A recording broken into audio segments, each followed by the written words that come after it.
जिल्ह्याची खबरबात या बातमीपत्राचे प्रायोजक आहेत mac care super speciality hospital Ahmednagar.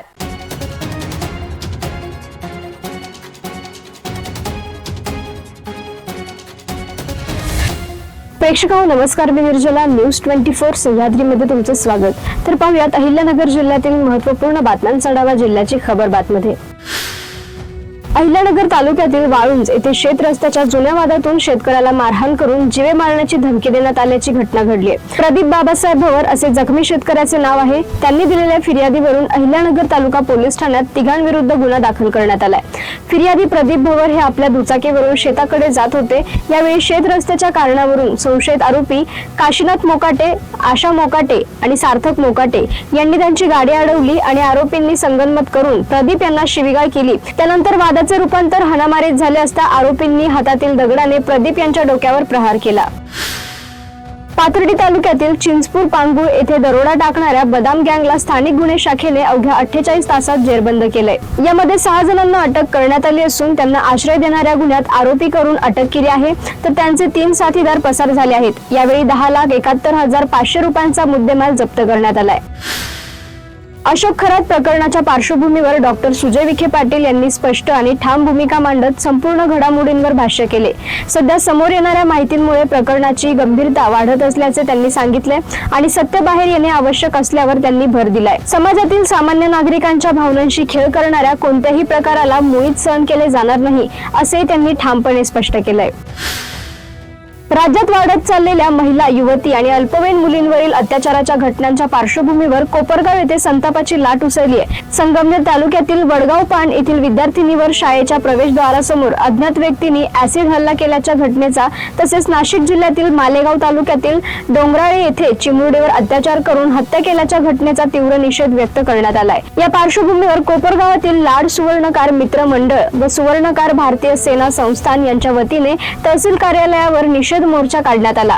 या मोर्चामध्ये मोठ्या संख्येने नागरिक, सुवर्णकार बांधव तसेच महिलांनी सहभाग नोंदवला। या मोर्चा दरम्यान तहसीलदारांना देण्यात आलेल्या निवेदनात अशा अमानुष घटनांतील आरोपींना त्वरित अटक करून जलद गती न्यायालयात खटले चालवून कठोरात कठोर शिक्षा देण्याची मागणी करण्यात आली आहे। महिलांवरील अत्याचार रोखण्यासाठी शासनाने ठोस आणि प्रभावी पावले उचलावीत अशी आग्रही भूमिका मांडण्यात आली। यावेळी आंदोलनकर्त्यांनी राज्यात कायदा व सुव्यवस्था अधिक मजबूत करण्याची गरज व्यक्त केली आहे। महिलांच्या सुरक्षेसाठी कठोर कायदे आणि त्यांची प्रभावी अंमलबजावणी करण्याची मागणी करण्यात आली आहे। तसेच भविष्यात अशा घटना घडू नयेत यासाठी शासनाने ठोस धोरण जाहीर करावे असेही निवेदनात नमूद करण्यात आले।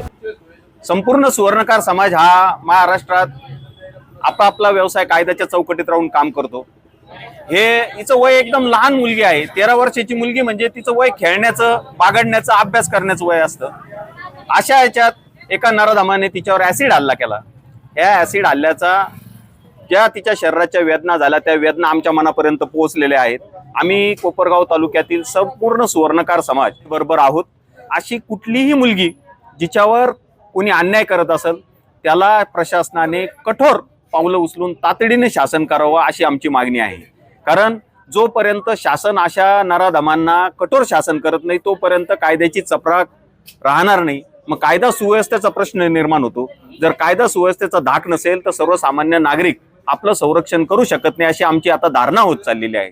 म्हणून आमच्या सुवर्णकार समाजाच्या वतीनं प्रशासनाला, तहसीलदारांमार्फत आम्ही एक असं निवेदन देतोय की या नराधमाला तातडीने अटक होऊन याला तातडीने कठोर शासन करावं अशी विनंती आम्ही तहसीलदार साहेबांना केली आहे।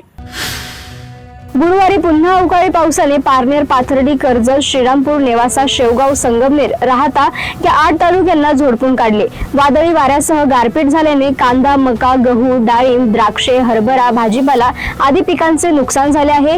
या 8 तालुक्यातील 103 गावांमधील 12,999 शेतकऱ्यांचे 8,091 हेक्टर क्षेत्रावरील पिकांचे मोठे नुकसान झाले आहे। मंगळवारी काही भागात तर बुधवारी राहुरी, नेवासा, राहाता, अकोले, नगर व पाथर्डी या 6 तालुक्यात वादळी वाऱ्यासह अवकाळी पाऊस झाला। तर पारनेर, राहुरी, नेवासा या तालुक्यात गारपीट झाली होती। गुरुवारी तिसऱ्या दिवशी सायंकाळी जोरदार वादळी वाऱ्यासह अवकाळी पावसाने हजेरी लावली। यावेळी नगर, राहुरी, पारनेर, श्रीरामपूर, नेवासा या तालुक्यात गारपीट झाली। या पावसामुळे अनेक ठिकाणी रस्ते, अंगणे व शेतांमध्ये गारांचा सडा पडला। जिल्ह्याची खबरबात मध्ये घेऊयात एक छोटीशी विश्रांती। रोकठोक पत्रकारिता, निर्भीड बाणा, आणि कणखर भूमिका, महाराष्ट्राचा सखा, सत्याचा पाठीराखा, शब्दांचं सामर्थ्य, विश्वसनीयतेची उंची. न्यूज 24 सह्याद्री. विश्रांतीनंतर तुमचं पुन्हा एकदा स्वागत. पाहूयात पुढील बातम्या. प्रधानमंत्री आवास योजनेतून घरे मंजूर झालेल्या लाभार्थ्यांना शासनाने 15,000चा पहिला हप्ता दिलाय. मात्र वर्ष उलटले तरीही शेवगाव तालुक्यातील एकूण 10,198 घरकुल मंजूर लाभार्थ्यांपैकी सुमारे 5,046 लाभार्थ्यांनी घराची बांधकामे अद्यापही सुरूच केलेली नाहीत. त्यामुळे आता बांधितांना ग्रामपंचायतीमार्फत नोटिसा बजावण्यात आल्या असून दिनांक 31 मार्च अखेर घराची कामे सुरू न केल्यास त्यांची घरकुले रद्द करून शासनाने दिलेल्या 15,000ची ही वसुली करण्यात येणार असल्याची माहिती शेवगाव पंचायत समितीच्या गट विकास अधिकारी सोनल शहा यांनी एका प्रसिद्ध पत्रकाद्वारे दिली आहे. या दिलेल्या प्रसिद्धी पत्रकात म्हटले आहे की शेवगाव तालुक्यातील सुमारे 5,046 लाभार्थ्यांनी घराची बांधकामे अद्यापही सुरूच केलेली नाहीत. या पार्श्वभूमीवर शेवगाव पंचायत समिती प्रशासनामार्फत दिनांक 25, 26, 27 फेब्रुवारी आणि दिनांक 5 व 13 मार्च रोजी धडक तपासणी मोहीम राबवण्यात आली होती. यामध्ये राक्षी, मुंगी, लाडजळगाव, हातगाव आणि बालमटाकळी ग्रामपंचायत हद्दीमध्ये 10 विशेष पथकांनी 731 लाभार्थ्यांच्या घरी जाऊन घरकुलाची सद्यस्थितीची पाहणी केली. यामध्ये राक्षी येथे 10 पथकांनी 19 लाभार्थ्यांना भेट देऊन प्रत्यक्ष कामाची स्थिती तपासली. दरम्यान लाभार्थ्यांच्या खात्यावर हप्ता जमा होऊन वर्ष उलटले असतानाही पायाभरणी देखील केली नसल्यामुळे भेट देणारे अधिकारी संतप्त झाले आणि त्यामुळे अशा लाभार्थ्यांकडून निधी वसूल करून त्यांचे घरकुल रद्द केले जाईल असा इशारा देखील शेवगाव पंचायत समितीचे गट विकास अधिकारी सोनल शहा यांनी प्रसिद्ध पत्रकाद्वारे दिला आहे.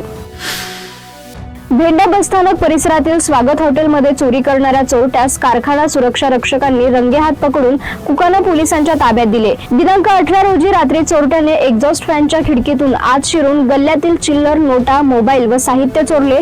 हॉटेल बाहेर पडताच सुरक्षा रक्षकांनी पाठलाग करून त्याला पकडले व त्याच्याकडून चोरीचा मुद्देमालही मिळवला. हॉटेल मालक सुनील गव्हाणे यांनी ही चोरीची खात्री केली. मात्र कुकाना पोलिसांनी कोणतीही कारवाई न करता चोरट्यास सोडून दिल्याचा आरोप यावेळी करण्यात आलाय. या प्रकरणामुळे नागरिक व सुरक्षा रक्षकांमध्ये संताप व्यक्त होत असून पोलिसांच्या या भूमिकेबाबत प्रश्नचिन्ह उपस्थित झाले आहे. नगर तालुक्यातील जेऊर येथील विद्यालयातील 10वी परीक्षा केंद्रात परिसरातील 5 विद्यालयाचे विद्यार्थी येतात. परीक्षा काळात विद्यालय परिसरात तसेच रस्त्यावर टपोरी पोरांचा मोठा घोळका पाहावयास मिळत होता. बुधवारी MIDC पोलिसांनी घेतलेल्या आक्रमक भूमिकेमुळे टपोरींची पळताभुई थोडी झाली. पोलिसांच्या या कार्याचे पंचक्रोशीतील ग्रामस्थ, पालक व विद्यार्थ्यांमधून कौतुक करण्यात आले. याबाबत सविस्तर माहिती अशी की विद्यालयामध्ये 10वीची परीक्षा देण्यासाठी 459 विद्यार्थी बसले होते. पेपर सुरू होण्याच्या वेळेत तसेच पेपर सुटल्यानंतर विद्यालय परिसर व रस्त्यावर टपोरी मुलांचा मोठा घोळका पाहावयास मिळत होता.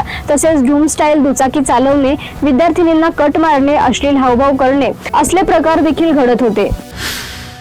टाकळीबा नेते छत्रपती शिवाजी महाराज यांच्या जयंतीदिनी बसस्थानक परिसरात बसवलेल्या अश्वारूढ 20 फूट उंचीचा पुतळा कोणत्याही परिस्थितीत हटवू देणार नाही. त्यासाठी आवश्यक परवानगी काढू, मात्र तोपर्यंत पुतळ्याला हात लावू नका अशी आक्रमक भूमिका ग्रामस्थांनी घेतली आहे. यावेळी प्रशासनाने महापुरुषांच्या विटंबनाचे प्रकार घडत असल्याचे सांगून हा पुतळा बसवण्यासाठी परवानगी घेतली नसल्याचे ग्रामस्थांच्या निदर्शनास आणून दिल्याचे दिसले.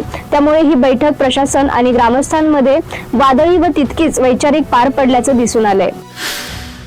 पवित्र रमजान महिना समाप्त होऊन कोपरगाव शहरात पवित्र रमजान ईद सण मोठ्या उत्साहात आणि धार्मिक वातावरणात साजरा करण्यात आलाय. शनिवारी सकाळी शहरातील दोन्ही ईदगाह मैदानावर मुस्लिम बांधवांनी मोठ्या संख्येने एकत्र येत सामुदायिक नमाज अदा केली. या नमाजानंतर एकमेकांची गळाभेट करत शुभेच्छा दिल्यात. या पवित्र सणाच्या निमित्ताने कोपरगावात हिंदू मुस्लिम ऐक्याचे सुंदर चित्र पाहायला मिळाले. विविध समाज घटकातील नागरिकांनी एकत्र येत बंधुभाव आणि सलोखा जपण्याचा संदेश दिला.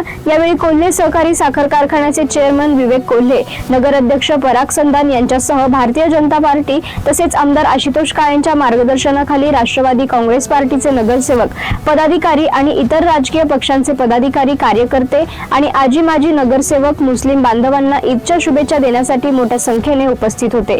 यावेळी कोपरगाव नगर परिषदेच्या वतीने उचित नियोजन करण्यात आले होते. तसेच शहर पोलिसांच्या वतीने कडेकोट पोलीस बंदोबस्त तैनात करण्यात आला होता. आज पवित्र अशा रमजानचे 30 दिवसाचे उपवास सांगता ज्या दिवशी होती असा पवित्र असा सण रमजान ईदच्या निमित्ताने सर्वच मुस्लिम बांधवांना मी खूप खूप शुभेच्छा देतो. अंतःकरण शुद्ध करण्याचा हा महिना असतो, विचारांची शुद्धीचा हा महिना असतो आणि अतिशय महत्त्वाचा समजला झालेला हा महिना, ज्यामध्ये पार बाळ रोजेदारांपासून ते ज्येष्ठांपर्यंत सगळेच उपवास या ठिकाणी 30 दिवस करतात आणि आज ईदच्या निमित्ताने नवीन कपडे असतील, वस्त्र असतील, खऱ्या अर्थाने नवीन विचार घेऊन, नवीन ऊर्जा घेऊन वर्षभर त्या ठिकाणी काम करण्यासाठी सगळे मुस्लिम बांधव सज्ज होत असतात। एक विशेष महत्त्व दान, सदका आणि जकात याला असतं की जेणेकरून आपण दुसऱ्याला देऊन आपण त्या ठिकाणी समाजाची सेवा केली पाहिजे। अशा या रमजान ईद निमित्ताने मी सगळ्यांनाच या निमित्ताने खूप खूप शुभेच्छा देतो आणि थांबतो। धन्यवाद। जिल्ह्याची खबरबात मध्ये आपण इथेच थांबतोय, मात्र तुम्ही पाहत राहा न्यूज 24 सह्याद्री।